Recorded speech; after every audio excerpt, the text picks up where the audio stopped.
First of all, man, just happy Easter, man. There's a lot to be thankful for. Disappointing in the sense that,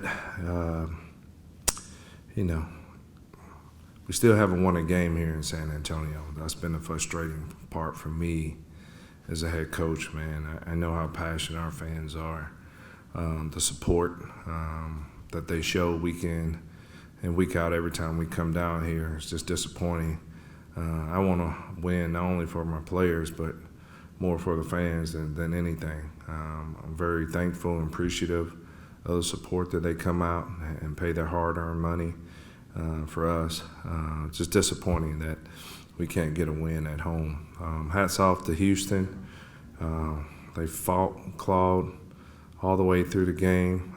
It was an exciting game. I know the hierarchy here and within our organization, the XFL, anytime it comes down to the wire and the new overtime rule, the no overtime rule was a first for all of us. So I love it because it's every play counts in overtime. So they just executed better than we did in overtime. And I told the guys, man, to keep your head up. I mean, it hurts. It always hurts losing. I would never get used to losing. But I'm happy for our guys the way we fought back. We came out in the second half. We turned the ball over before half. We got the ball back in the second half. We turned it over. We didn't really do anything. We were, loss of downs. We tried to go for it on 4th and 3 when they had 12 men on the field. We just didn't execute. So when things like that aren't going well, the fact that they kind of came together and pulled it all together, defense rose to the occasion towards the end of the game. We were able to punch it in, get a score, go for it on 4th and 15, and that seems to be the MO on 4th and 15. Man, just throw it. And normally cornerbacks, they normally panic. So we took the percentage and the odds of that happening, and using our big guy Vash, we got a penalty on it, got things going. Jack scrambled and put us in field goal position with no timeouts. We work on Toro, rushing our field goal team out, making sure everybody check in with the refs, and we executed it to the T. And so when you're doing little things like that, man, I was so happy to see, situational football and how we executed that last seconds of the game. Disappointed in the overtime. We had some opportunities.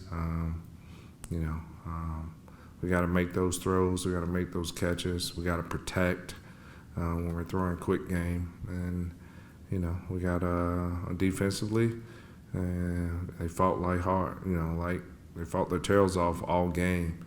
We just came up short on the last 2-point conversion. So I'm happy, like I say, for my guys of not quitting. We got 2 games left. Chances are we're not, chances of any playoffs probably look very slim to none. But it's been a fun year, man. I told my guys I'm not going to quit, so I don't want to see them quit for this Orlando game. We're at a short week. We're coming right back here next week, so I want to get a win, not only for our team, but for the city of San Antonio and for the fans that come out to each home game and show their support. Questions? Coach, what were the swings like of that final couple of minutes where it seemed like you guys were out of it and then you closed the gap and then ultimately Well, it was a big interception by Cam. They kept running that same route, and Cam said enough is enough. So he took an opportunity, he bid on it, came up big, put us in short field. We came up, made some plays, punched it in, and we went for our 3-point conversion, which they rushed 0, and we talked about it time and time again. I wanted to give Vash or Fred an opportunity on the outside when they brought 0. We didn't pick it up, but luckily for us, we're on the 4th and 15 side. It's kind of come full circle since the first game with St. Louis of us defending it. Now we had an opportunity to do it, and we got a penalty, first down. We moved the ball, just trying to, make sure I had one timeout left and was trying to use that within doing some clock management towards the last seconds of the game. We got up, we ran a ball, and I knew we weren't going to have time to, I think it was fourth down. And we got our Toro team out there, and we executed it. So, you start to feel the energy from the crowd, the players. It was exciting, but at the same time nerve-wracking because we never really done overtime. I mean, we practice on our 2-point plays.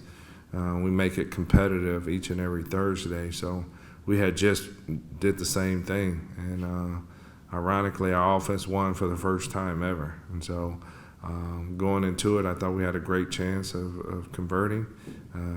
The crowd got behind it. It was super loud when the defense was out there. We just fell up short. It was a great learning lesson for a lot of guys, and I'll evaluate the tape and we'll move forward. We got some guys down due to injury, and we'll keep plugging at this thing. Was there something that happened late there that the offense was able to get going and put together the touchdown drive and the field goal drive that they had struggled earlier? Well, you get the short field. It was just, we had some protection problems. When you're throwing quick game and your quarterback is getting sacked in quick game, it makes it difficult to call anything if you can't protect.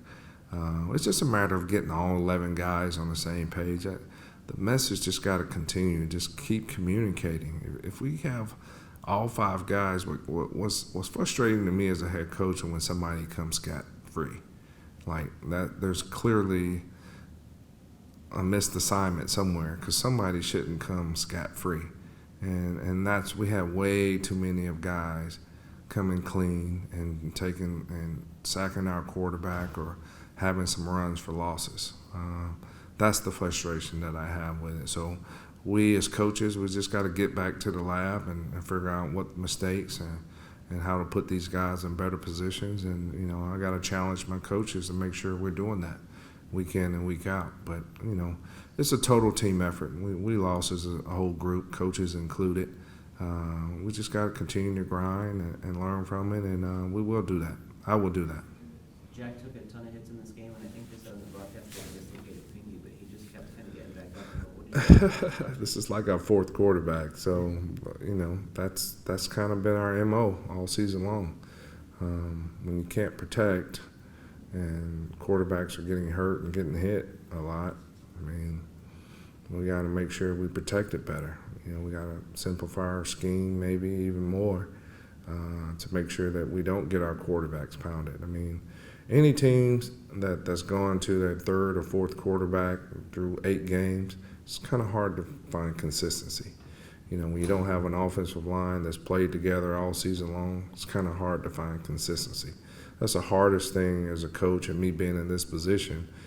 I'm looking for the answer, but it's hard. It's hard when you don't have guys in there week to week, day to day to keep practicing, doing the same thing. And when you're plugging and playing each week with a different group, there's going to be a lot of inconsistency, and that's some of the things that I had to overcome. Getting my first opportunity to be a head coach, that's something that I don't know if there's an answer to trying to find consistency. Trust me, I asked all the coaches.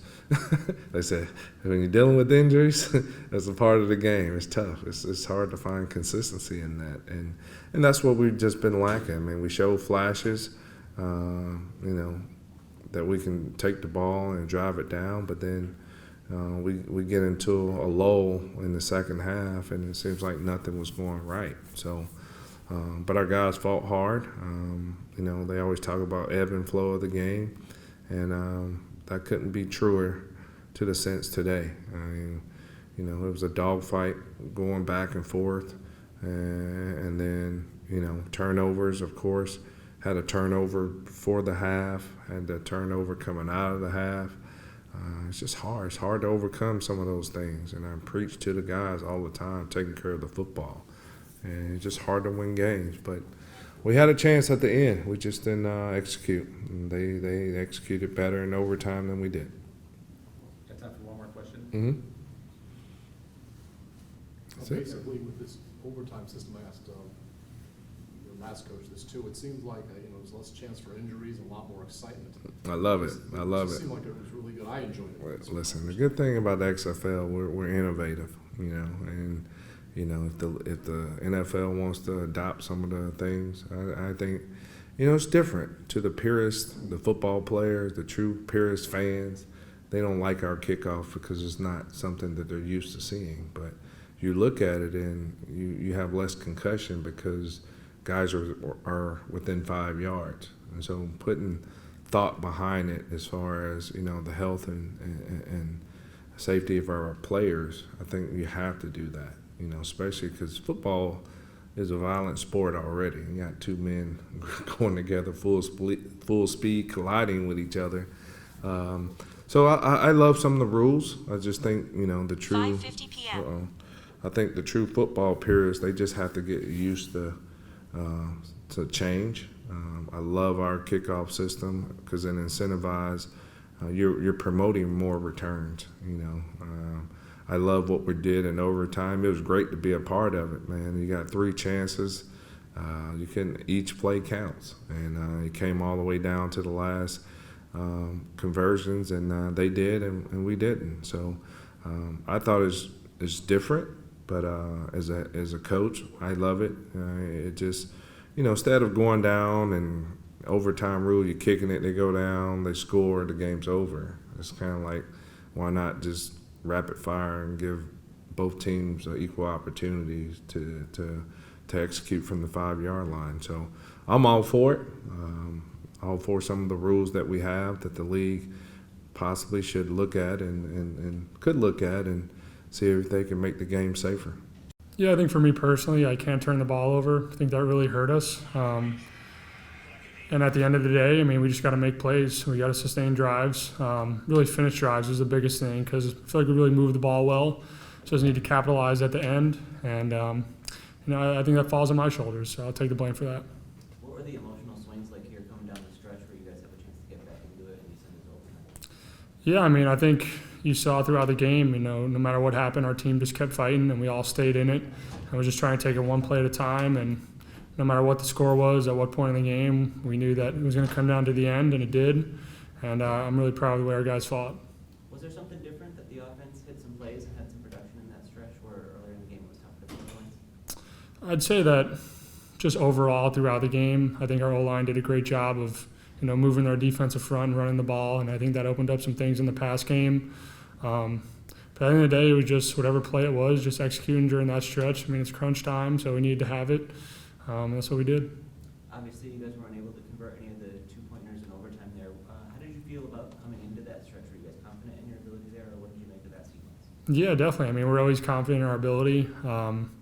But we just got to make plays. We got to execute down there when the game's on the line. And, that's really it, to be honest. You took a lot of hits in this game. How are you feeling physically coming away? I feel good.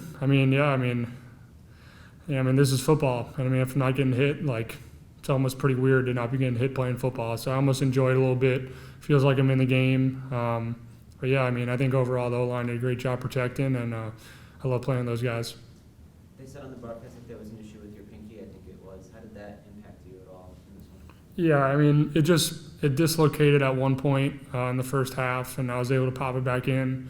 But it didn't affect anything really. It really wasn't anything major. Now sitting at 2-6, how do you look ahead to these final 2 games of the season? What do you guys talk about as far as goals or motivation the rest of the way? Yeah, we got 2 games left. Nobody knows exactly what's going to happen. We hope things swing and we can make the playoffs. But at the end of the day, I think we look at it as, this is 2 games left with, this group of guys, because next year we don't know what's going to happen, who's going to be on this team. Some guys might not even be playing football still. So I think we're just going to try to enjoy these next 2 games with each other and just take advantage of every opportunity.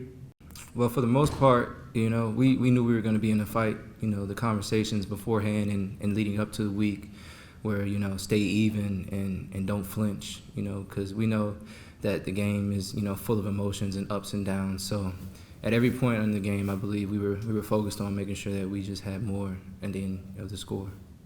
There was the key play there with about 3 minutes left that the defense came up with the interception that sort of sparked things. What did you see there? What went right for you guys in that moment? all credit to the defense just really locking up. You know, coach believes in us, in our abilities, and we got a good pass rush, and we were, you know, trying to take away everything from them. So hats off to Cam for coming up with a big play in a big moment. You know, that's a great play from a great player. So, you know, it was just one play that swung our way when we really needed it. How did you feel about the defensive performance overall in this one? Of course, you would always want, you know, to be able to say you did enough to win the game, and that's where our focus is. So, I mean, we played well. I'm pretty sure everybody on our defense knows a play or a communication or a thing that we want back. But at the end of the day, like I said, we want to win. So we'll take our positives, we'll learn from our negatives, and then we'll just keep moving forward.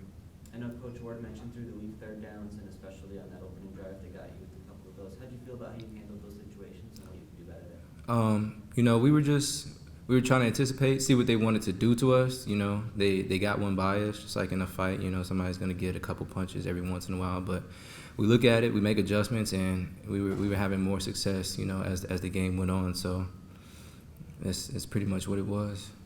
For you guys now, 2-5 at this point in the season, how do you look at these final two games and what you guys can accomplish, or how you set your goals for the rest of the way? I mean, you know, we're not promised tomorrow, even next week or the next game. So I feel like we're just going to be grateful for the opportunity to, you know, continue to play with this group. We got a great group of guys. You know, it's been hard fought. Obviously, it hasn't gone the way that we want, but, you know, every day is an opportunity, just like this game is. So pretty sure we'll go all in, you know, and make the most of it. And like Jack said, we don't know how things are going to shake out. You know, there's still a possibility of the chance of us going to the playoffs. We just don't totally control our own destiny. So we got to control everything that we can control. You guys stopped them twice in overtime, but there was obviously the one where they were able to get in there. Was there any particular breakdown or anything you saw in that play? I was on the sideline at the moment watching other things, but I'm pretty sure we'll see it on film.